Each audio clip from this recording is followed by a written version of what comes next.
마태복음 강의 96번째 시간입니다. 마태복음 28장 1절로 7절 말씀 가지고 오늘 보도록 하겠습니다. 그가 말씀하시던 대로 라는 제목으로 마태복음 28장 1절로 7절 말씀 함께 보도록 하겠습니다. 본문이 길지 않은 관계로 교독을 하도록 할게요. 제가 먼저 하고 그 다음에 여러분이 함께 읽어주시면 될 것 같습니다. 안식일이 다 지나고 안식 후 첫날이 되려는 새벽에 막달라 마리아와 다른 마리아가 무덤을 보려고 갔더니 큰 지진이 나며 주의 천사가 하늘로부터 내려와 돌을 굴려내고 그 위에 앉았는데 그 형상이 번개 같고 그 옷은 눈같이 희건을 지키던 자들이 그를 무서워하였다며 죽은 사람과 같이 되었어요. 천사가 여자들에게 말하여 이르되 너희는 무서워하지 말라 십자가에 못 박히신 예수를 너희가 찾는 줄을 내가 아노라. 그가 여기 계시지 않고 그가 말씀하신 대로 살아가셨느니라. 와서 그가 누우셨던 곳을 보라. 또 빨리 가서 그의 제자들에게 이르되 그가 죽은 자 가운데서 살아나셨고 너희보다 먼저 갈릴리로 가시나니 거기서 너희가 배우리라 하라. 보라 내가 너에게 일렀느니라 하거늘. 인생도 그렇고 신앙도 그렇고 초점이라는 게 참 중요한 거예요. 초점이라는 게 저희가 그림을 보고 나서 다 그 그림을 기억한다고 생각을 하지만 사실 그 그림을 볼 때 어디에 초점을 맞췄느냐에 따라서만 기억이 나죠.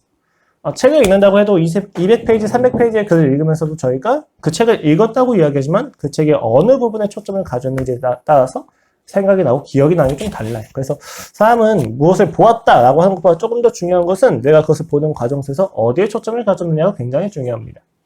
신앙도 마찬가지예요. 신앙도 어디에 초점을 가지느냐가 매우 중요합니다. 그렇다면 우리는 어디에 초점을 가지고 살아가야만 하는가에 대해서 오늘 조금 더 깊이 보도록 하겠습니다. 예수님의 순환이 매우 길었습니다. 유월절 자신의 배발자와 같이 식사를 하시고 겟세마네에서 피땀을 흘리며 기도하시고 붙잡혀 모진 고문과 핍박을 모두 감내하시며 결코 자신을 변호한 말을 하지 않으셨습니다. 자신이 이야기하는 유일한 진실은 자신이 하나님의 아들이시다는 것이고 그 사실은 오히려 그들로 하여금 조롱을 하게 하고 자기 자신을 죽이게 할 수밖에 없는 근거를 제시해 줍니다. 그 죽음의 끝에서 조용한 침묵과 함께 여인들만 남아 있습니다. 그의 마지막을 정리하고 닫힌 무덤을 보는 것은 여인들 뿐입니다. 세상은 한심하다고 조롱합니다. 세상은 그녀들을 미련하다고 이야기합니다. 그러나 우리는 알고 있습니다. 그녀들이 누구보다 먼저 예수 그리스도의 부활 소식을 듣게 된다는 것을. 그녀들의 황망함과 처량함 그리고 그리움에 사무친 바라봄이 의미가 있을 수 있는 유일한 이유는 예수 그리스도가 부활하셨기 때문입니다. 그리고 오늘 본문은 그 여인들이 예수 그리스도의 부활 소식을 천사로부터 듣는 장면입니다. 특별하게 그녀들은 그 소식을 스스로 깨닫지 않습니다. 예수님을 만나는 것으로 깨닫지 않습니다. 천사들을 통하여 듣게 됩니다. 본문의 내용은 간단합니다. 안식일 첫날, 그러니까 주일이죠. 주일날 두 여인이 예수의 무덤을 찾아갔는데 찾아간 그 시간에 주의 천사가 내려서 돌문을 굴러내고 그 돌 위에 앉아가지고 있는데 그 천사의 모습이 흰 옷을 입고 번개와 같았다라고 이야기합니다. 그리고 지키던 경비병들은 죽은 자와 같이 떨고 있습니다. 그 상황 가운데서 천사들이 여자들한테 세 가지 사항을 얘기합니다. 첫 번째는 여기에 예수 그리스도가 없다. 두 번째는 그가 말씀하시던 대로 살아나셨다. 세 번째는 갈릴리에 가서 기다려라 라는 이야기입니다. 이 세 가지의 내용을 통해서 우리가 알고자 하는 것은 왜 하나님은 꼭 천사를 통해서 이야기하셔야만 하는가입니다. 되게 웃기지 않습니까? 그러니까 예수님이 보이면 되지 않습니까? 혹은 그녀들이 스스로 깨달을 수 있도록 조치를 취하실 수 있지 않았습니까? 그런데 오늘 본문에서는 천사가 와서 이야기하는 것을 통해서만 이야기가 전해집니다. 다른 공간 복음서에서도 마찬가지입니다. 그러나 오늘 유독 마태복음에서 이 이야기를 통해서 무엇을 말하고자 하는지 우리가 보고 여기서 우리는 이 신앙의 초점이 어디에 잡혀야 되는지를 함께 살펴보고자 합니다. 안식일이 끝난 주일 새벽 우리는 일찍 깨어난 여인들의 애도를 볼 수 있습니다. 그녀들은 아마도 애도하기 위해서 무덤을 다시 향했다고 보여집니다. 그 무덤은 지금 군병들이 지키고 있고 달라진 것은 아무것도 없습니다. 차디찬 돌문만이 그 무덤을 지키고 있습니다. 그녀들은 예수 그리스도의 죽음을 바라보고 가고 있습니다. 그녀들은 결코 예수 그리스도의 부활을 기대하고 있지 않습니다. 이것은 5절에서도 다시 한번 확인이 됩니다. 천사가 여자들에게 말하여 이르되 너희는 무서워하지 말라 십자가에 못 박히신 예수를 너희가 찾는 줄 내가 아노라. 여인들이 찾는 것은 십자가에서 부활하신 예수 그리스도가 아니라 십자가에 못 박히신 예수입니다. 오늘 본문을 보면 여인들은 누구보다 명확하게 죽음을 찾아간다는 것을 알고 있습니다. 누구보다 명확하게 예수 그리스도의 죽음을 애도하기 위하여 갔습니다. 그것은 우리의 한계입니다. 우리는 부활하신 예수 그리스도를 기대할 수 없습니다. 인류의 한계입니다. 인류는 죽음을 넘어서는 권세와 권위를 찾지 못합니다. 죽음 안에 갇혀있는 분만 찾습니다. 죽음을 넘어서서 생각을 하지 못하는 것이 우리입니다. 기대했다가 더 아플까봐 우리는 기대하지 못합니다. 기대로 인하여 더 힘들어질까봐 감히 믿음을 가지지 못하고 죽음 앞에 망연하게 서 있는 것이 우리의 존재입니다. 우리는 그렇게 하나님이 죽으신 것과 같이 여겨집니다. 우리에게 하나님은 이 죽음을 넘어서지 못하는 것처럼 느껴집니다. 이러한 절망과 허망함은 세상의 기만입니다. 세상은 우리도 하여금 하나님의 존재를 끊임없이 믿지 못하게 합니다. 하나님이 그 죽음 앞에 힘을 쓰지 못하는 것처럼 보이게 합니다. 세상은 우리도 하여금 하나님의 존재를 못 믿게 하기도 하지만 가장 큰 기만은 하나님이 존재하시더라도 우리를 사랑하는 존재가 아니라고 그 성품을 왜곡시킵니다. 그가 존재한다 하실지라도 이 세상의 험한 풍파를 이겨낼 수 있는 힘을 주실 수 있는 분이 아닙니다. 그는 죽어 계십니다. 그는 우리가 원하는 생명을 주지 못하십니다. 그는 죽음의 권세 아래에서 이기지 못하는 것처럼 보입니다. 우리는 모두 배웠습니다. 예수 그리스도가 죽음을 이겼다는 것을. 그러나 우리는 우리의 현실 속에서 그것을 믿지 않습니다.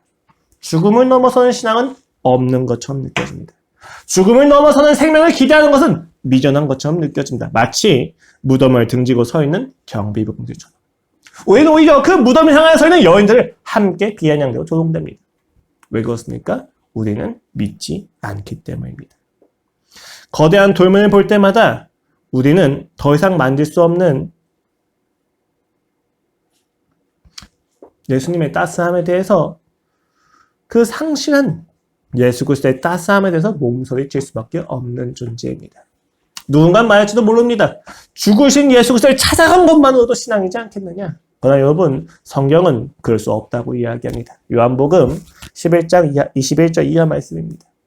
마르다가 예수께 여짜오되 주께서 여기 계셨더라면 내 오라버니가 죽지 아니하였겠나이다. 그러나 나는 이제라도 주께서 무엇이든지 하나님께 구하시는 것을 하나님이 주실 줄을 아나이다. 예수께서 이르시되 네 오라비가 다시 살아나리라. 마르다가 이르되 마지막 날 부활 때에는 다시 살아날 줄을 내가 아나이다. 예수께서 이르시되 나는 부활이요 생명이니 나를 믿는 자는 죽어도 살겠고 무더 살아서 나를 믿는 자는 영원히 죽지 아니하리니 이것을 네가 믿느냐? 이르되 주여 그러하오이다. 주는 그리스도시여 세상에 오신 하나님의 아들이신 줄 내가 믿나이다 라고 합니다. 명확합니다. 마르다는 예수 그리스도가 하나님의 아들이라고 고백합니다. 마르다는 그 종말의 날에 예수 그리스도를 통해서 그 나사로마저 부활할 거라고 믿는다고 이야기합니다. 그러나 그녀의 이야기는 예수 그리스도로 하여금 눈물을 흘리게 했습니다. 우리와 다르지 않은 모습입니다. 부활을 알고 있습니다. 부활을 믿고 있습니다. 무수히 많이 듣고 살아왔습니다. 그러나 우리의 현실 속에서 부활은 아무런 힘이 없습니다. 우리는 어느 날 언젠가 일어날 부활, 언젠가 내게 주실 생명이라고 그저 기대할 뿐입니다.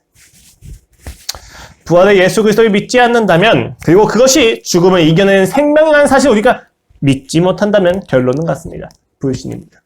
성경은 생각보다 엄격합니다. 우리가 복음이 선포되는 교회일수록 더욱더 엄격하다는 사실을 좀 알 필요가 있습니다. 율법주의부터 자유했지만 율법주의가 주는 자유보다 더 강한 기준이 있습니다. 바울 역시도 이것을 이렇게 이야기합니다. 고린도전서 15장에서 부활에 대해서 이렇게 이야기합니다. 만일 죽은 자가 다시 살아나는 일이 없으면 그리스도도 다시 살아난 일이 없을 터이요. 그리스도께서 다시 살아나신 일이 없으면 너희의 믿음도 헛되고 너희가 여전히 죄 가운데 있을 것이요. 또한 그리스도 안에서 잠자는 자도 망하였으니 만일 그리스도 안에서 우리가 바라는 것이 다만 이 세상의 삶뿐이면 모든 삶 가운데 우리가 더욱 불쌍한 자다.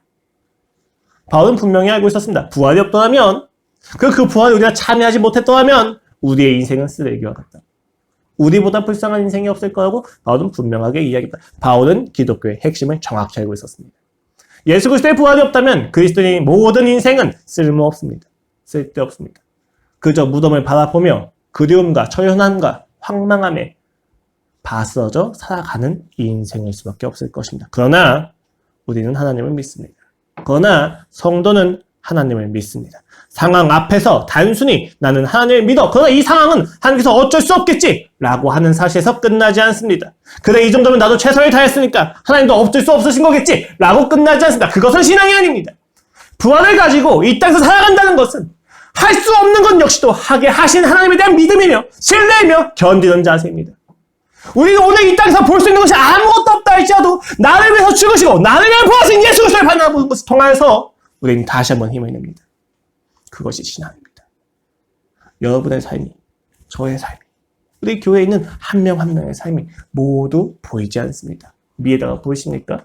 저희 교회는 특히 좀 그게 강해요. 저희 교회는 좀 희망이 없는 걸로 좀 강한 것 같아요. 소망이 없어요, 보면 볼수록. 이 소망 없는 가운데서 우리가 무엇을 봐야만 합니까? 예수 그리스도의 부활입니다. 그는 뭐든지 하실 수 있습니다. 그는 죽음을 이기십니다. 이기셨습니다. 그럼에도 불구하고 우린 여전히 예수 그리스도의 무덤 앞에서 죽음만을 마주합니다. 그 한계 속에서 하나님이 일하기 시작하십니다. 본문은 2절에서 4절을 통해서 매우 극적인 이야기를 전하고 있습니다. 원래는 원어에선 이두라고 해서 보다라고 하는 말이 생략이 되어 있어요. 오늘 본문에서는. 그러니까 무슨 이야기냐면 이제 봐라라고 하면서 이렇게 극적인 이야기가 있다는 것을 강조해서 나타나주는 것이죠. 묘사에 대한 관심을 끌어오는 표현입니다. 그럼 그렇게 관심을 끌어와서 무엇을 보여주려고 합니까? 라고 했을 때 굉장히 극적인 이야기예요. 큰 지진이 납니다. 천사가 내려왔고 돌을 굴려버리고 그 위에 앉아 있습니다. 그 천사의 모습은 번개와 같고 눈같이 흰 옷을 입고 있습니다. 그리고 지키던 자들은 모두 그것을 보고 죽은 자와 같이 떨며 멈춰버립니다. 이와 같은 일은 모두 묵시적 상징을 나타내는 표현입니다. 마지막 날에 일어날 것을 암시하는 표현이고 다니엘서, 계시록, 그리고 같은 에녹스라든지 많은 외교에서 묵시적인 장면을 통해서 보여주는 표현들이 다 여기에 있어요.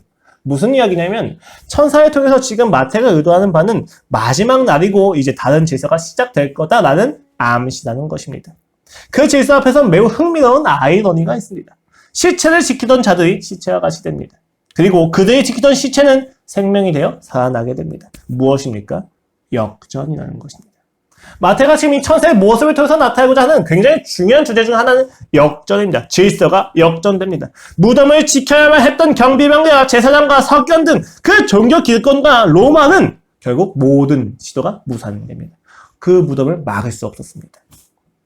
이들은 그 무덤을 지킬 수 없습니다. 이 세상은 죽음을 뚫고 나타나는 하나님의 생명을 막을 수가 없습니다. 왜 그렇습니까? 질서가 달라졌기 때문입니다. 본래 그들의 질서에서는 힘과 무력을 가지고 있으면 모든 것을 막을 수 있습니다. 로마만큼의 힘이 있으면 감히 막을 수 있는 것이 없습니다. 그러나 질서가 달라져서 무력만 가지고는 막을 수 없게 되었습니다. 이 땅의 시간은 죽음으로 귀결됩니다. 하나님 나라의 시간은 생명으로 귀결됩니다. 놀라운 역전입니다. 이 땅에서 생명이나 부를 만한 모든 것은 죽음으로 나아갈 것입니다. 하나님 나라에서 죽음이나 부를 만한 모든 것은 이 땅에서 생명처럼 여겨집니다. 그러나 이 땅에서 죽음처럼 여겨지는 것은 결국 하나님 나라에서 생명처럼 여겨지고 하나님 나라에서 죽음이라고 여겼던 생명이라고 여겼던 모든 것은 이 땅에서 죽음처럼 여겨질 것입니다. 우리 이것을 기억해야만 합니다. 질서가 역전될 것입니다. 이 땅에서 죽음은 끝을 의미하지만 하나님 나라에서 시작이 될 것입니다. 우리의 시간은 완전히 달라지게 됩니다. 처연함이었고 황망함이었고 미전한 것이었고 어리석은 것이었고 방해하고 느껴졌던 거지만 방해할 수 없습니다. 처연한 것으로 끝나지 않습니다. 황망함으로 끝나지 않습니다. 많은 사람들이 절망하는 돌문 앞에서 그리스도인들은 결코 절망하지 않습니다. 우리는 환희하게 될 것입니다. 우리는 누구보다 먼저 그 예수 그리스도의 생명을 바라보게 될 것입니다. 세상은 자신이 할 수 있는 일들을 가지고 기대하겠지만 우리는 그 돌문 앞에서 하나님이 하실 일을 기대할 것입니다. 왜 그렇습니까? 질서가 달라졌기 때문입니다. 우리가 기대해야 될 내용은 그것입니다. 세상의 질서와 같이 내가 할 수 있는 것, 내가 일어나는 것, 내가 높아지는 것이 아니라 하나님이 하시는 것, 하나님이 하실 수 있는 것, 하나님이 높아지신 것을 우리는 끊임없이 기대하게 됩니다. 그리고 그 하나님의 높아지심이 우리에게 굉장히 큰 의미가 있는 것은 내가 그의 자녀이기 때문입니다. 무서워 떨며 죽은 자와 같이 될 세상을 두려워하지 마십시오. 그들은 결국에 질서가 역전됐을 때 무서워 떨며 시체와 같이 변할 것입니다. 여러분들을 조롱하고 여러분들의 삶과 여러분들의 가치관에 그렇게 큰 영향력을 주었던 그 세상의 권세는 결국 사라질 것입니다. 그 세상의 권세는 결국 무서워 떨며 시체와 같이 변할 것입니다. 우리는 그 시체와 같이 변할 것에 결코 우리의 마음을 내어주면 안 됩니다. 우리의 가치관과 우리의 기준은 세상이 아니라 부활하신 예수 그리스도입니다. 그리고 천사는 말합니다. 5절 이하입니다. 천사가 여자들에게 말하여 이르되 너희는 무서워하지 말라. 십자가에서 못 박히신 예수를 너희가 찾는 줄 내가 아노라. 그가 여기 계시지 않고 그가 말씀하시던 대로 살아나셨느니라. 와서 그가 누우셨던 것을 보라. 또 빨리 가서 그의 제자들에게 이르되 그가 죽은 자 가운데서 살아나셨고 너희보다 먼저 갈릴리로 가시나니 거기서 너희가 배우리라 하라. 보라 내가 너희에게 일렀느니라 하거늘. 여기서 천사는 세 가지를 이야기합니다. 첫 번째, 여기에 계시지 않는 예수님입니다. 그는 여기에 계시지 않습니다. 어떤 예수님입니까? 죽었다고 생각했던, 십자가에 못 박혀서 끝났던 예수는 결코 더 이상 존재하지 않습니다. 그 무덤에 존재하는 것은 그 예수 그리스도의 죽음의 흔적만입니다. 그것은 비었습니다. 죽음에 제한되었던 예수 그리스도는 더 이상 존재하지 않습니다. 우리가 죽음에 제한시켰던 예수 그리스도는 더 이상 존재하지 않습니다. 전사의 말이 맞습니다. 그는 여기에 계시지 않습니다. 우리가 제안했던 예수 그리스도는 더 이상 우리의 삶에 있지 않습니다. 그는 자유로우십니다. 그는 우리의 생각과 우리의 상상과 우리의 마음에 결코 제한되지 않으십니다. 오히려 그의 자리는, 우리가 원하는 그 자리에는 죽음의 흔적만이 남아있습니다. 세상의 기준을 가지고 예수님을 바라본 결과 우리는 예수님을 찾을 수 없습니다. 그는 거기에 계시지 않습니다. 세상의 기준으로 예수 그리스도를 바라봤을 때 우리는 결코 찾을 수 없습니다. 오히려 그는 그 너머에서 역사하십니다. 많은 사람들이 그렇게 이야기합니다. 노아의 홍수, 바벨탑의 사건은 굉장히 심한 심판과 진노고 하나님의 무자비함을 이야기한다. 그러나 우리는 알고 있습니다. 그 사건이야말로 우리에게 구원이었다는 것을. 가만히 두면 공멸하게 될 수밖에 없는 인류를 끊임없이 개입하셔서 존속하게 하시는 하나님의 사랑이라는 것을 우리는 보게 됩니다. 내 자격과 조건으로 이루어지는 바벨탑의 끝에는 죽음밖에 없다는 것을 아시기에 그는 그 바벨탑을 잠깐 멈추실 수밖에 없다는 것을 우리는 알고 있습니다. 우리는 그것을 심판이라고 이야기하는 동시에 구원이라고 이야기합니다. 그러나 우리는 여전히 내가 바벨탑을 쌓는 것을 돕지 않는 하나님의 저주합니다. 주여 왜 내가 이 바벨탑을 쌓는 것을 방해하십니까? 주여 왜 내가 높아지시는 것을 방해하십니까?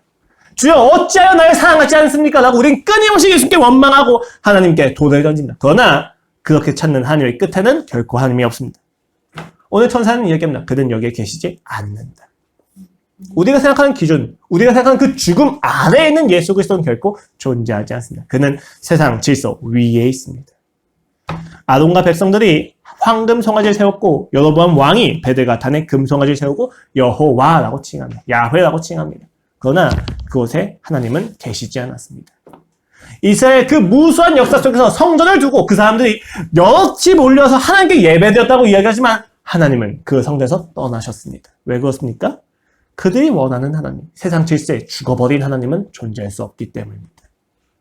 하나님은 그곳에 계시지 않습니다. 여러분이 발견할 수 있는 유일한 한 가지는 빈 무덤입니다.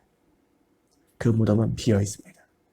죽음을 마주하고 죽음 앞에서 그림을 가지고 그 무덤을 찾아갔지만 세상 질서에 갇혀있고 죽음을 이기지 못한 예수 그리스도는 그곳에 계시지 않습니다. 천사는 두 번째로 이야기합니다. 말씀하신 대로 그가 살아나셨다는 것입니다.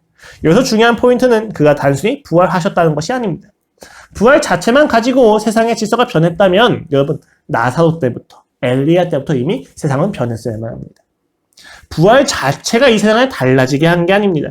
예수 그리스도의 부활이 말씀대로 이루어졌기 때문에 변한 것입니다. 오늘 본문은 분명히 강조합니다. 그가 말씀하시던 대로 그는 약속을 이루셨습니다.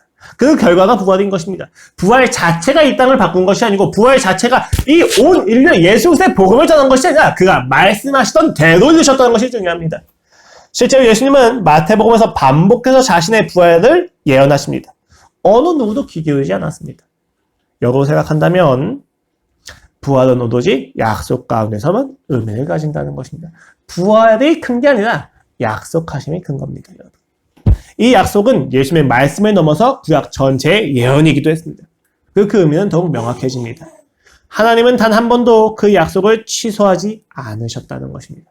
여러분, 구약에서 이스라엘의 역사를 보면 볼수록 우리가 의아한 것은 뭐냐면 하나님과 이스라엘의 약속과 계약 관계에서 끊임없이 그 계약을 깬 건 이스라엘이고 그 이스라엘이 그 모든 진노를 받을 때마다 하나님은 더 이상 이스라엘을 선택하시면 안 된다는 사실입니다.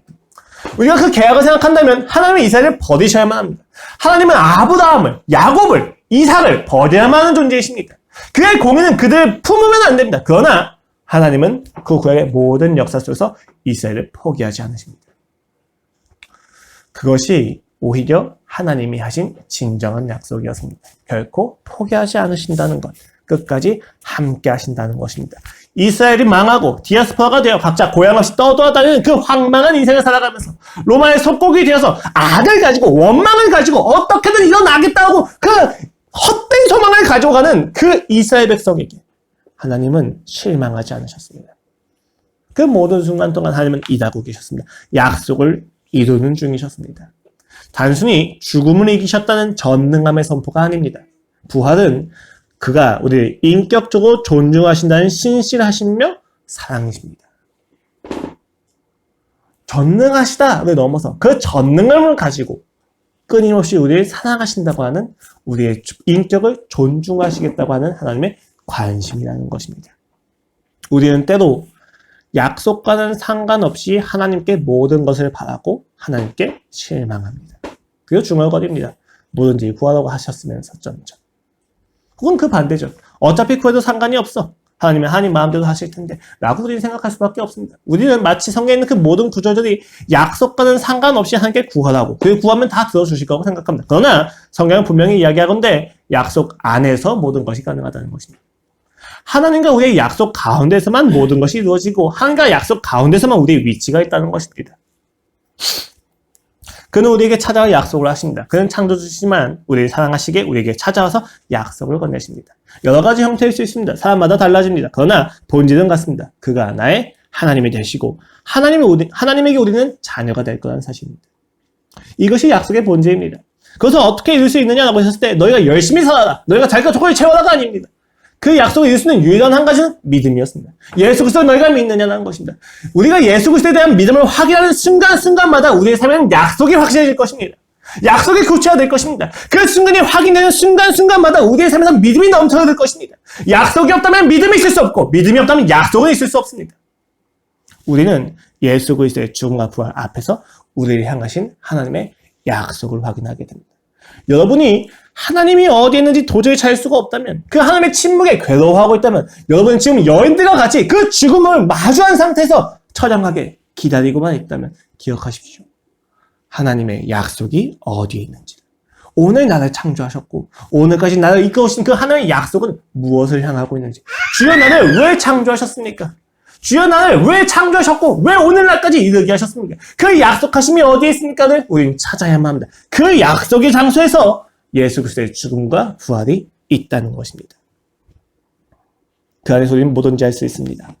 하나님께서 바울을 로마로 보내시는 것은 그리고 로마로 보내신 그 약속 가운데서만 바울은 뭐든지 할 수 있었습니다. 보십시오. 바울은 디아스포라 유대인도 되었었고 바울은 헬라인도 됐습니다. 로마 시민도 됐습니다. 왜 그가 자신의 정체성을 그렇게 다양하게 활용할 수 있었습니까? 그는 어떻게 궁핍과 풍요에 모두 처할 수 있는 상태에 될 수 있습니까? 하나님이 자기를 향하신 약속이 무엇인지 명확하게 알고 있었기 때문입니다. 그는 그 로마를 향한 하나님의 약속과 보내심을 확신하고 있었습니다. 그 자리에서만 비로소 자신이 하나님의 누릴 수 있다고 그는 확신하고 있었습니다. 그렇기 때문에 그는 그곳을 가는 것에 있어서 거리낌이 없이 달려갈 수 있었던 것입니다. 여러분이 여러분의 삶에서 역전을 경험하고 싶으시다면 약속을 찾으셔야만 합니다. 나를 창조하신 목적, 나를 음악하게 하신 이유, 나로 하여금 운동을 좋아할 수밖에 없게 하신 이유, 나로 하여금 상담에 대해서 눈뜨게 하실 수밖에 없는 이유, 나로 하여금 신학을 하지 않으면 안 되게 하시는 이유, 사업이 아니면 안 되겠다고 생각하는 이유, 이 땅에서 하나님의 복음을 삶으로 나타내고 싶어하는 그리고 그 학문에서 발견하고 싶어하는 그 모든 이유는 약속 가운데 있습니다. 그 약속을 찾으셔야만 한다는 것입니다.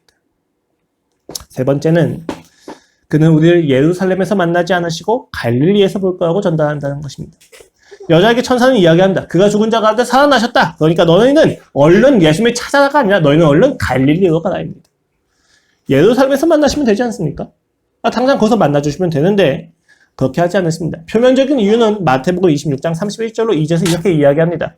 그때 예수께서 제자들에게 이르시되 오늘 밤에 너희가 다 나를 버리리라. 기록된 바 내가 목자를 치리니 양의 떼가 흩어지리라 하였느니라. 그러나 내가 살아난 후에 너희보다 먼저 갈릴리로 가리라. 예언을 이루시는 것으로서 우리는 확인할 수 있습니다. 왜 우리가 갈릴리로 가야 되느냐? 그렇게 예언하셨기 때문이다. 근데 왜 굳이 갈릴리로 예언하신 겁니까? 라는 근본적인 질문을 던질 수가 있습니다. 성경은 그 이유를 정확히 이야기하지는 않습니다. 그러나 우리가 유추는 할 수 있습니다. 우리는 종종 생각합니다. 부활하신 예수님께서 짠 하고 나타나셔서 로마의 모든 건설을 무릎 꿇게 하시고 이 땅을 호용하시는 그 모습. 정복자의 모습을 기대하고 있습니다. 그러나 예수는 정복자의 모습이 아니라 죽음을 통해서 우리에게 자기 자신을 보이십니다. 예수는 정복자의 모습이 메시아라고 생각하지 않았습니다. 그는 정복자의 모습이 구원이라고 생각하지 않았습니다. 그는 오히려 모든 정치적인 요소를 제거하시고 제자들을 만나고 싶어 하십니다. 그것이 갈릴리입니다. 모든 헛된 기대에 대해서 저버리시고 그는 갈릴리에서 제자들을 만나십니다. 제자들만을 만나십니다. 이미 흩어져 버린 제자들이죠. 그 겟세마네 동산에서 모두 사라져버린 제자들입니다. 더 이상 하나의 단위로서 부를 수 없지만 예수는 여전히 제자들이라는 무리로 부르면서 그들을 만나기 원하십니다. 여기서 우리는 굉장히 중요한 사실 한 가지를 알게 됩니다. 부활하신 예수님은 약속하신 곳에서만 만날 수 있다는 것입니다. 그 약속은 우리가 꿈꾸는 모든 기대와 소원과는 조금 다른 곳일 겁니다. 물론 여러분, 저는 여러분에게 소원을 하지 말고 어떤 이기적인 욕망을 포기하고 이야기하지 않습니다. 기독교는 그 욕망이 필요한 종교입니다. 그러나 그것이 본질이 될 수 없다는 이야기입니다. 갈릴리라고 하는 그 지방 자체는 정치와는 무관한 곳이었습니다. 정치적으로는 활용될 수 없는 곳이었습니다. 그렇기 때문에 갈릴리에서 예수님이 나타난 것이 갈릴리 사람들로 하여금 환호하게 만들었던 것입니다. 철저히 무시당할 수밖에 없는 지방의 사람들이 자신들의 지위와 권위를 올려줄 수 있는 삶을 만난 거예요. 그렇기 때문에 예수는 갈릴리로 가십니다. 그 모든 정치적인 견해를 떠나서 가십니다. 예루살렘이 아니라 갈릴리에서 그들을 만나는 것을 통해서 예수님은 자신에게 중요한 것이 정치와 권세와 권위가 아니라 제자들이라는 것을 명확하게 하십니다. 그곳에서 제자들은 온전히 예수 그리스도를 누릴 수 있었을 것입니다. 말씀을 마치겠습니다. 죽음 이상을 보지 못하는 우리의 실전에 그는 역전된 질서로 오셨습니다. 이 사실 천사가 알려준 세 가지 메시지를 던집니다. 그는 여기에 계시지 않는다. 그는 말씀하신 대로 살아나셨다. 갈릴리에서 그를 만날 수 있을 것이다.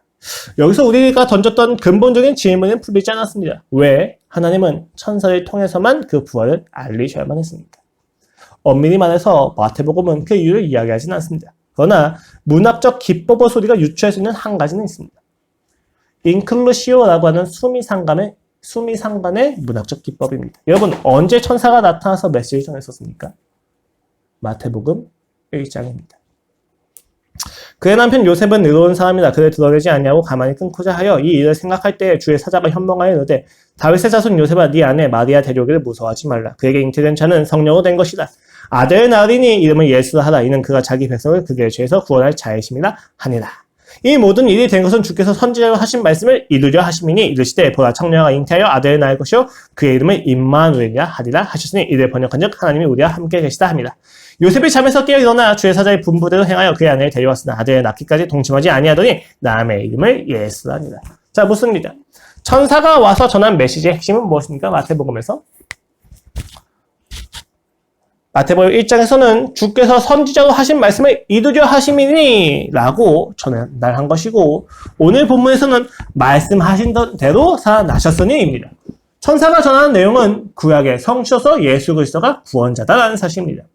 예수 그리스도의 부활과 함께 이것이 다시 한번 선포가 되는 것은 간단합니다.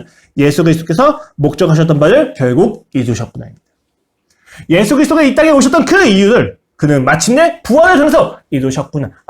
이 땅에 있는 모든 구원은 사실 우리가 생각하는 구원이 아니라 예수 그리스도의 부활을 통해서만 이루어지는 구원이구나. 그렇다면 그 구원의 내용이 무엇이냐? 나의 죄가 사하여졌고 내가 그 예수 그리스도의 부활에 연합하여서 내가 하나님의 자녀가 되었다는 사실입니다. 더 이상 내가 나로서 살아가는 것이 아니라 예수 그리스도와 연합한 지체에서 살아간다는 사실입니다. 죄를 이기신, 죽음을 이기신 그 분의 지체에서 살아간다는 것이 바로 복음에 요체하는 것입니다. 마태는 그것을 강조합니다. 천사가 나타나서 이야기하는 바는 간단합니다. 왜 천사가 나타나야만 하느냐? 말씀이 이루어졌다는 것을 전달하는 존재가 천사이기 때문입니다. 예수 그리스도의 탄생이 성취였던 것처럼 예수 그리스도의 죽음과 새로운 탄생이 또 다른 구약의 성취였습니다. 그렇기 때문에 이제 우리는 죽음을 두려워하지 않습니다. 십자가에 내가 못 박히는 고통을 두려워하지 않습니다. 왜 그렇습니까? 반드시 부활할 것이기 때문입니다. 반드시 이루어질 것이기 때문입니다. 여러분이 오늘 이 예배당에 오는 그 용기의 발걸음은 결코 헛되지 않을 것입니다. 여러분이 오늘 예배당에 와서 하나님을 기다리려고 하는 그 마음과 간절은 결코 헛될 수 없을 것입니다. 그 마음을 시작하시니까 하나님이시고 하나님은 반드시 그 일을 이루시고야 말 것입니다. 우리는 그 삶에서 어떻게 해야 예수 그리스도께서 이루신 것을 확인할 수 있습니까? 예수 그리스도의 부활 사건입니다. 그 부활의 현장을 찾아가셔야만 합니다. 여러분의 삶에서 약속이 이루어지는 그곳에 부활이 있을 것이고 부활이 있는 그곳에 약속이 있을 것입니다. 하나님의 침묵에 몸서리칠 정도로 두렵고 불안하시다면 약속을 찾아가십시오. 부활을 찾아가십시오. 그가 내게 하셨던 말씀을 찾아가십시오. 끝까지 사랑하겠다. 끝까지 곁을 지키겠다. 내가 너를 붙잡겠다. 걱정하지 마. 내가 너의 미래를 책임지고 있다. 그날 내게 와서 말씀하셨던 그 약속을 다시 찾으셔야만 합니다. 그곳에서 우리는 부활의 능력을 경험할 것입니다. 그곳에서 우리는 부활하신 예수 그리스도를 만나고야 말 것입니다. 그리고 마침내 두 손을 번쩍 들고 찬양할 수 있을 것입니다. 기도를 마치겠습니다. 하나님 아버지 감사합니다. 우리가 오늘도 다시 한번 약속 앞에 나아옵니다. 주님, 참으로 찬양하고 참으로 황망하며 참으로 비참합니다. 하나님이 없어 보입니다. 죽어 계신 것밖에 보이지 않습니다. 아버지, 이제 그 부활의 영광을 누리게 하여 주시옵소서. 주님께서 부활하신 그 갈릴리로 가게 하시옵소서. 약속을 이루시는 하나님을 경험하게 하여 주시옵소서. 만나기를 소망합니다. 아버지, 내가 찾는 예수는 자리에 없었습니다. 그러나 말씀하신 대로 살아내신 예수 그리스도는 계십니다. 그 말씀을 따라 예수님을 만나고 누리게 하여 주시옵소서.